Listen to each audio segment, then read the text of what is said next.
밤사이 뉴욕 증시 3대 지수가 일제히 상승 마감했습니다. 매일같이 사상 최고치 기록을 쓰고 있는데요. 특히 AI 열풍 최고 수혜주로 꼽히는 엔비디아 주가가 역대 최고치를 경신하면서 처음으로 시가총액 1위를 달성했습니다. 뉴욕 증시 상황 자세히 살펴보겠습니다. 이인철 참 좋은 경제소장 전화로 연결돼 있습니다. 안녕하십니까? 네, 안녕하세요. 네, 안녕하십니까. 뉴욕 증시가 연일 강세를 보이고 있습니다. S&P 500 지수, 나스닥 지수가 역대 최고로 마감을 하면서 고공행진을 펼쳤다고요. 그렇습니다. 뉴욕 증시가 하루하루 이 새 역사를 갈아치우고 있는데요. 뉴욕 증시가 동반 상승했습니다. 말씀하신 것처럼 나스닥 그리고 대형주주 S&P 500 지수는 연일 사상 최고가를 갈아치우는 강세장입니다. 소매 판매라는 경제 지표는 부진했습니다. 그럼에도 불구하고 시장에선 금리나 기대감으로 해석을 했고요. 네. 또 AI 열풍의 수혜주인 엔비디아가 급등하면서 기술주들이 연일 오르고 있습니다. 오늘 이 다우존스 산업평균 지수는 56포인트, 0.15% 오른 38,834로 또 대형주주 S&P 500 지수도 13.8포인트, 0.25% 올라 5,487을 기록했습니다. 기술주 중심의 나스닥 지수도 0.03% 소폭 올라서 17,862로 거래를 마쳤습니다. 대형주 위주 S&P 500 지수는 올 들어서 31번째 최고가를 갈아치웠고요. 나스닥도 7거래일 연속 올랐는데 올 들어서만 20번째 최고가를 경신하고 있습니다.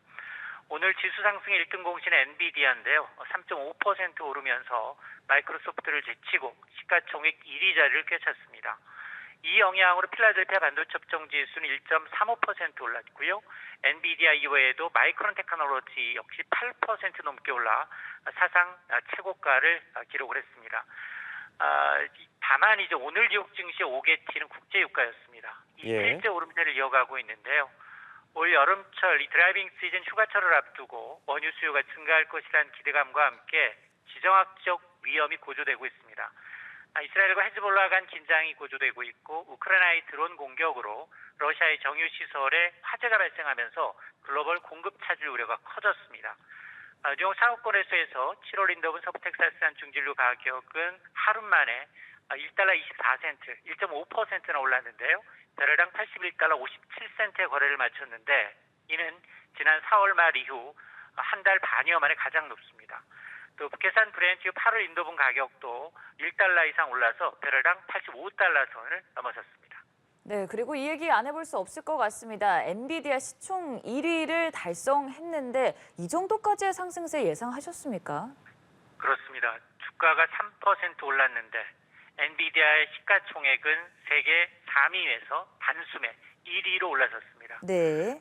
마이크로소프트와 애플을 한꺼번에 이제 뛰어넘은 건데요. 엔비디아 주가는 3.51% 올라 한 주당 135달러 58센트를 기록했습니다. 시가총액은 3,440억 달러, 우리 돈으로 환산하면 4,600조 원입니다. 국내 1위 삼성전자 시가총액의 10배에 육박하는 금액입니다. 반면에 마이크로소프트는 0.45% 떨어져서 엔비디아한테 시총 2위로 밀렸고요. 애플 역시 전날 급등세를 뒤로하고 하락하면서 3위에 머물렀습니다. 엔비디아의 주가는 올 들어서만 반년 넘게 올랐죠. 반년도 안 돼서 지금 180%, 2배 가까이 올라있는 상황이고요. 5년으로 기간을 넓히게 되면 35배 가까이 올랐습니다. 인공지능 AI 칩 시장이 80% 이상을 점유하면서 기술주 상승을 이제 주도하면서 사실상 경쟁자가 없다라는 점이 강점으로 꼽히고 있습니다.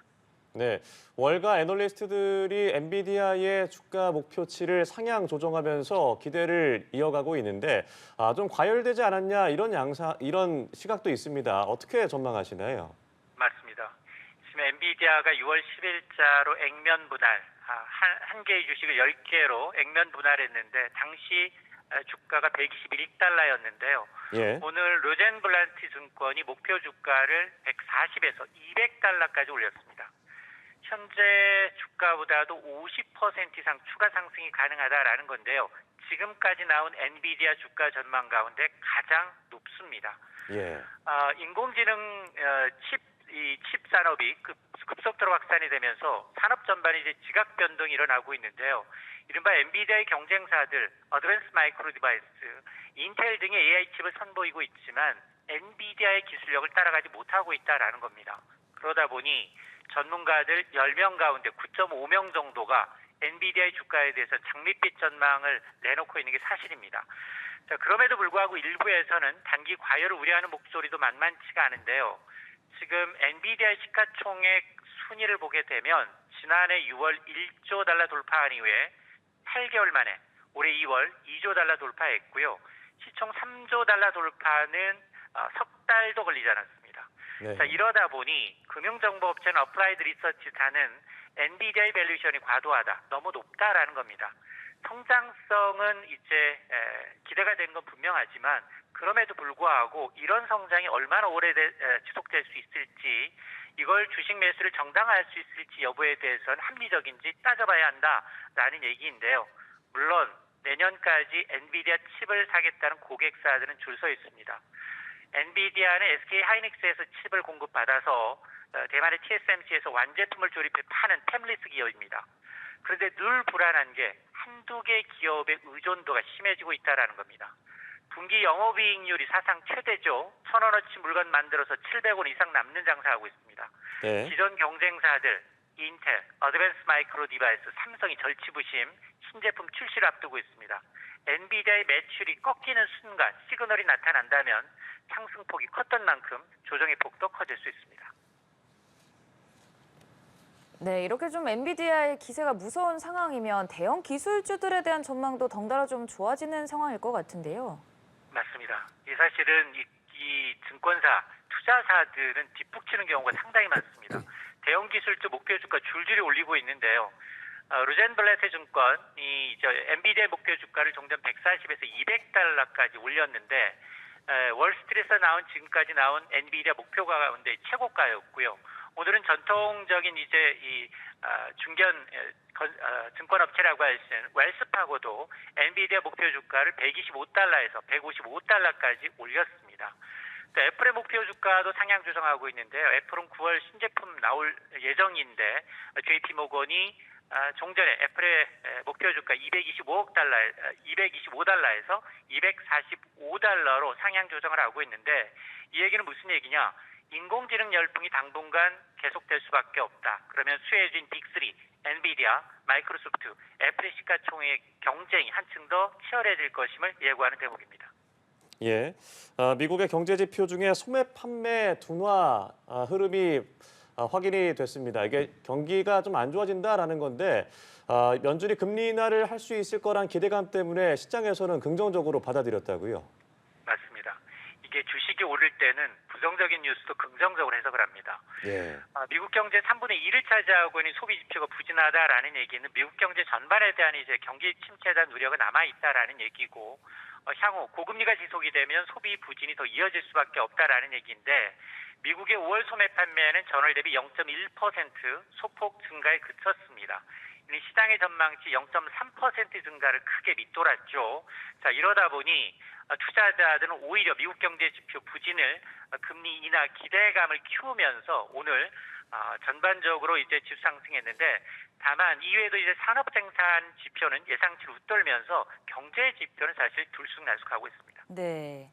물론 지금 당장은 증시가 워낙 좋습니다만 결국 연준이 언제 금리 인하를 단행할 것이냐, 그리고 지금 이 상승장이 어찌 보면 조금은 쉬어갈 수도 있다라는 불안감까지 잔재하는 상황이지 않습니까? 앞으로의 연준의 결정 그리고 증시 전망은 어떻게 하십니까?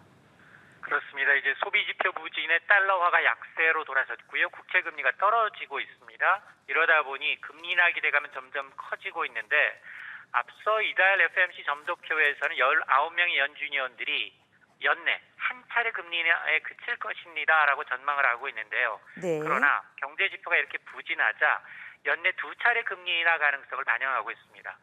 실제로 연준의 통화 정책을 가늠해 볼 수 있는 시카고 상업거래소의 CME 패드워치를 보면 연방기금 선물은 9월에 기준금리 첫 인하 가능성은 60%를 넘어섰고요. 11월에 추가 인하 가능성도 79%, 보니까 0.25%포인트씩 두 차례 금리 인하 가능성을 지금 베팅을 하고 있는데요. 다만 올해 FOMC 회의가 4번 남아 있습니다. 7월, 9월, 11월, 12월. 9월 첫 인하까지 물가지표, 고용지표 두 사찰의 별표 남아 있습니다. 소비지표까지. 이 얘기는 연준 위원들의 이제 발언 그리고 이제 경제지표에 따라서 미국의 금리 인하 전망은 들쑥날쑥할 수 있다라는 얘기입니다. 인공지능 열풍의 이제 기술주를 중심으로 뉴욕 증시가 연일 사상 최고치죠. 대형주 S&P 500 지수의 경우에는 상반기 기간 동안 한 달 내내 31일째 사상 최고치를 갈아치우고 있는데 이런 랠리가 얼마나 이어질지 골드만삭스가 연말까지 4가지 증시 전망 시나리오를 제시하고 있는데요.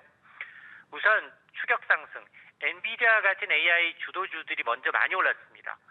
그리고 다른 대형주로 이 매수세가 확산이 된다면 대형주이자 S&P 500 지수는 연말까지 5,900까지 오를 수 있다라는 겁니다. 지금까지 상승은 이제 빅5 IT 주들이 60% 이상 상승을 주도해 와서 편중돼 있다라는 건데 다른 기술주로 상승세가 확산돼야 연말까지 랠리가 이어질 수 있다라는 거고 예. 반대로 이 추가 하락이 나타나서 이 주가 기술주들이 기대했던 것 이상으로 실적이 좀 부진하다라고 할 경우는 조정을 받을 수밖에 없는데요. 이럴 경우 기술주들이 하락하게 되면 대형주이자 S&P 500 지수는 연말까지 4,700선까지 하락할 수 있다. 네. 이 말은 올해 상승분을 전부 반납하고 연초 수준으로 회귀할 수 있다라는 겁니다. 즉 증시 격언에 지금 보면 이 골이 깊으면 산이 깊을 수가 있는데 지금까지 너무 많이 올랐습니다. 많이 올랐기 때문에 중장기적으로 보면 지금 뉴욕 증시는 조정다운 조정을 거치지 않고 10년째 랠리를 펼치고 있는데 물론 이 숨가쁜 상승장을 지속하다 보니 증시 조정이 임박할 수 있다라는 우려가 나오고 있는데요. 특히나 월가의 비관론자죠. 월가의 황제로 알려진 JP모건의 제이미 다이머는 네. 미국 경제가 1970년대와 같은 스태그플레이션, 물가는 오르는데 경기는 침체할 수 있는 그런 가능성을 보고 있기 때문에 네. 일부이긴 하지만 세계들을 필요는 있어 보입니다. 네, 알겠습니다. 오늘 말씀 여기까지 들어보죠. 지금까지 이인철 참좋은 경제연구소장과 함께했습니다. 고맙습니다. 네, 고맙습니다.